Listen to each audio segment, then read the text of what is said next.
What's going on, everybody? This is Paul, your hip hop relationship and recovery coach. And I'm bringing to you again another episode of this wonderful podcast, Kick Your Butt Out. As usual, before I get off into what I want to talk about, I have to say what I always say, and I need you to get this in here, not just in your ears, in here, so that you can incorporate this thing into your life and make the changes that would assist you in walking in your greatness and your extraordinary potential. And that is, if you looking for a butt, brother and sister, it's going to always be easy to find one. It's just that simple. All right, let me get off into what I want to talk about today.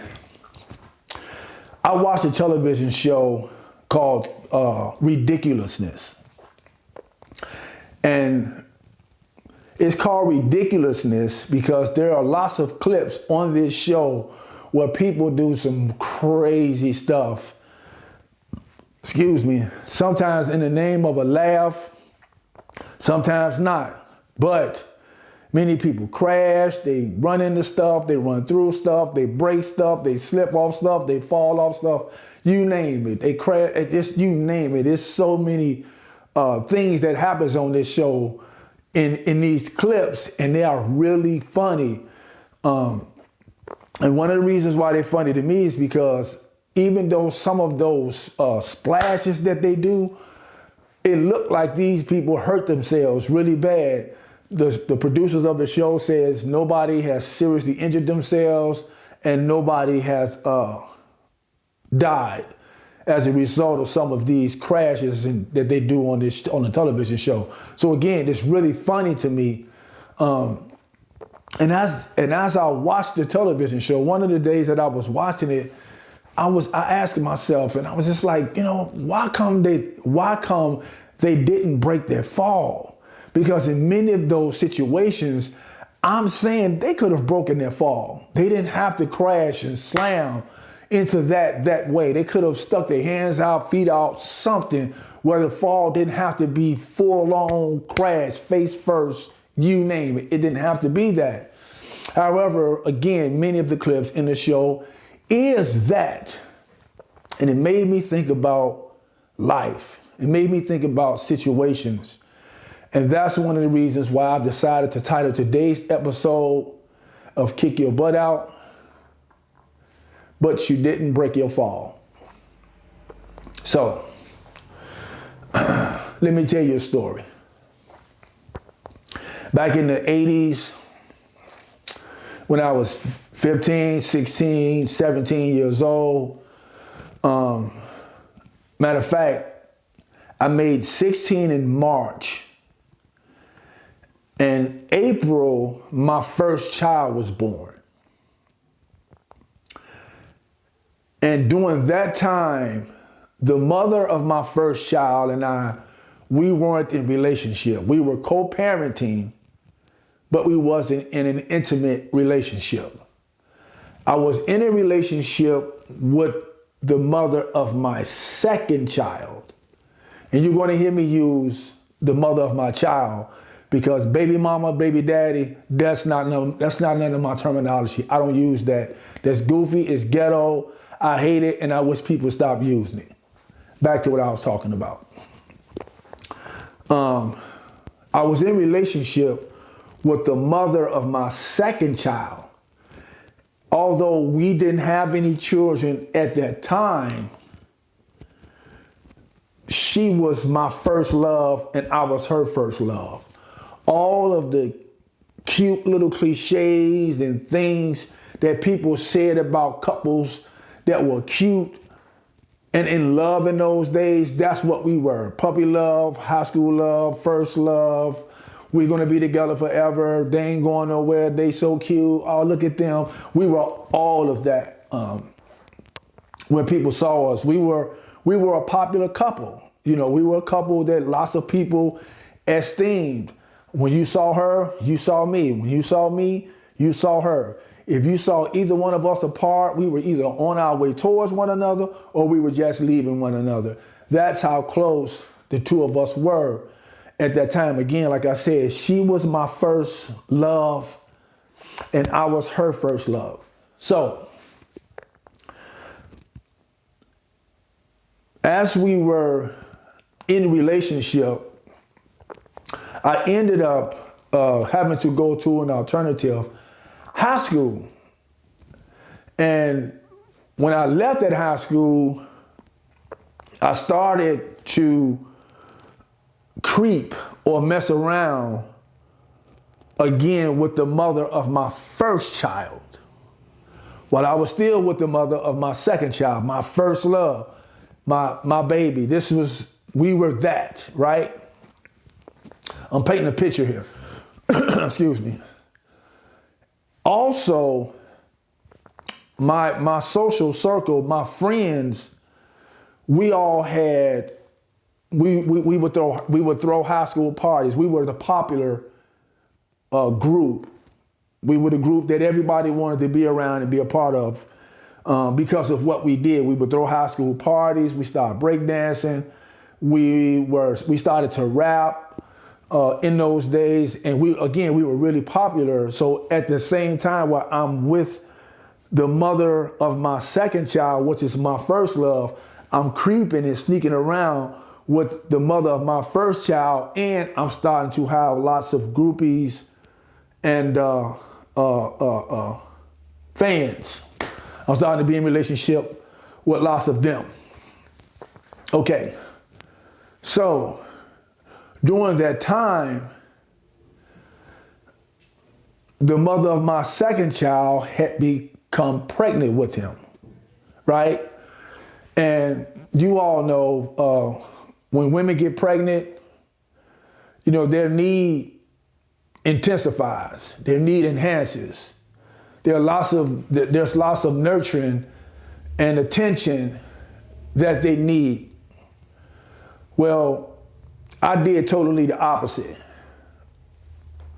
When she got pregnant, because of all of this other stuff that I was doing, I started to separate from her, not intentionally, not that I didn't love her, not that she wasn't still my lady at that time, my girlfriend at that time, my woman at that time, not that she wasn't any of that, she was all of that. However, I started to take her for granted. And I was doing all of this other stuff. And so I started spending less and less time with her. It had gotten to a point where I barely saw her and she barely saw me. We barely talked. We may have seen each other once every 3 weeks or a month. It had started to get that few and far in between where we would see each other. So it was the summer of 1984. I was at home at my mother's house, and I was ironing a pair of pants, Levi's to be exact. And doorbell rang. Excuse me. I go to the door, look down the stairs, it's her. So I let her up. This is the mother of my second child, my first love, my baby, my heart. This is her. She comes upstairs, and she came into the kitchen with me while I was ironing my pants, and she said to me, "Say what you're going to say, because this is going to be the last time you see me." And I took that for granted. Yeah, right. Stop playing with her with the iron, playing with her, taking it for granted. You ain't going, because again, remember, y'all gonna be together forever. Y'all ain't going nowhere, this, that, or the other. This is what I'm still thinking in my thought process concerning us because of the love that we had for one another at that time. And so I didn't say what I needed to say because I didn't believe that what she was talking about was going to be true. So she left. She went home. I locked the door, only to come to a place where that was the last time I saw her, in the summer of 1984. Not only that, I didn't get to meet my son by her until he was 21 years old. And I'm saying to you all, just like on that television show, Ridiculousness, I crashed and I fell and I didn't break my fall. To add to that, I still had the mother of my first child that I was creeping with. So I gravitated towards her, right? Only to go over to her house, because again, you gotta remember, I was doing shows, we were throwing parties, we was with all of these different girls, so she was starting to not get time either. And she knew that she wasn't the first one anyway. So I go over to her house. She was living with her mother at the time as well. And when I get in there, there's a guy sitting on the couch when I get in, and I knew he wasn't there for her sister, because I knew the guy that her sister was with at the time. So I knew he wasn't there for her sister. I went right to her. Who is this? That's my friend. Well, tell your friend he got to go. Matter of fact, he ain't got to go right now. When I come back, he need to be gone. And I went, taking this for granted too, went on about my business, only to find out that she was done with me too, and she ended up in a relationship with him. Now, all of the groupies and fans that I was messing with, none of them meant anything to me. So I didn't gravitate towards any of them. I was broken, because these two that meant something in my life, or meant something to me, or I had a closeness with, I had a bond, because both of them had my children at the time. Both of them was gone, and it seemed like it was simultaneous. It seems like it was simultaneous. When the first one left, the second one left.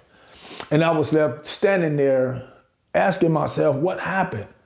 And I was blaming everybody else as to the reason why these two women who loved me left me. But I didn't break my fall.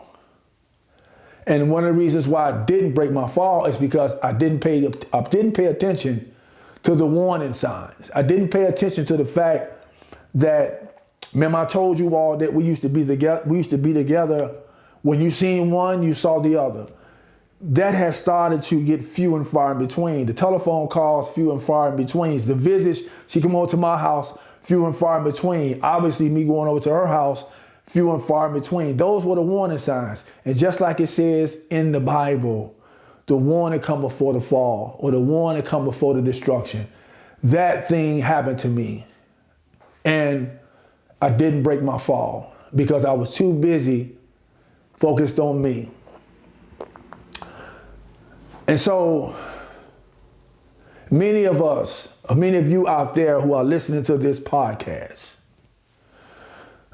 it may be you, or it may be someone else that you know. What I want to say to you all is pay attention to the warning signs and break your fall.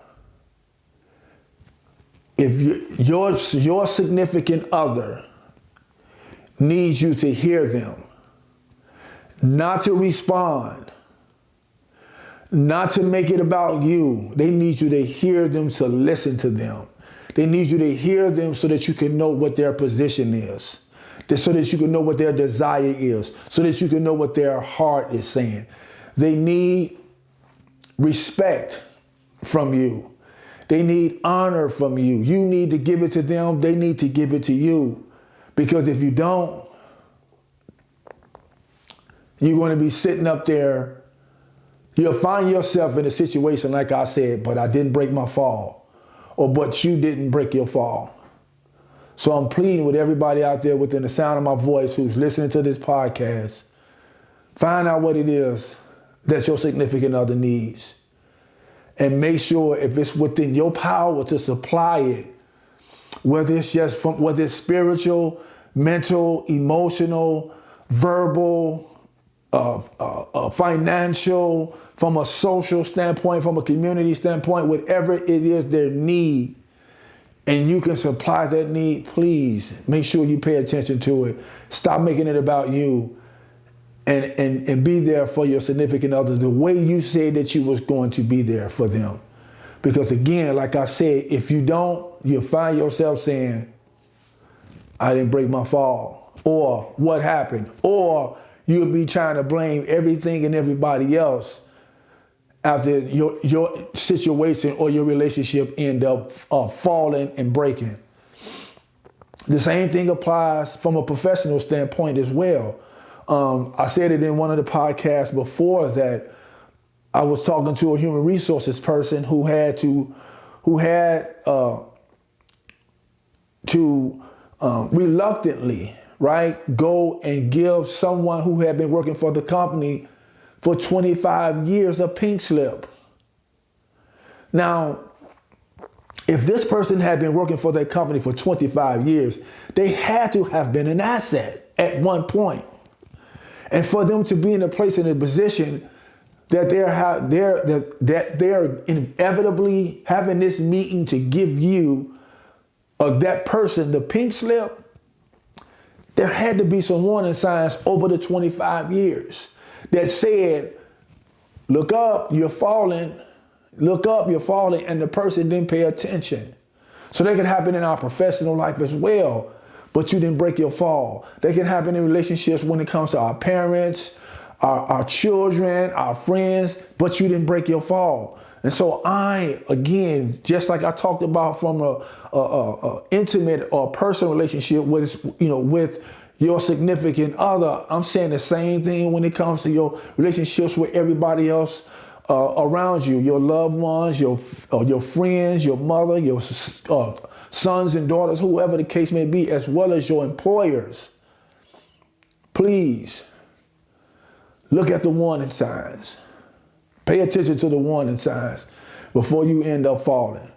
And just like that fairy tale or nursery rhyme, Humpty Dumpty sat on the wall. Humpty Dumpty had a great fall. All the king's horses and all the king's men couldn't put Humpty back together again. Humpty was so broken that they couldn't put him back again. And we end up in some of these situations where our relationships are so broken that they can't be put back together again because we don't pay attention to the warning signs and break our fall. The good part is that may be broken and not able to be put back together again. But, and this is the good but, you may be able to build a new one, whether it be with that same person or someone else. I'm just saying, I'm just being real, I'm just being honest. So everybody within the sound of my voice, just like that story I told you all about I didn't pay attention and I lost, I broke, I failed.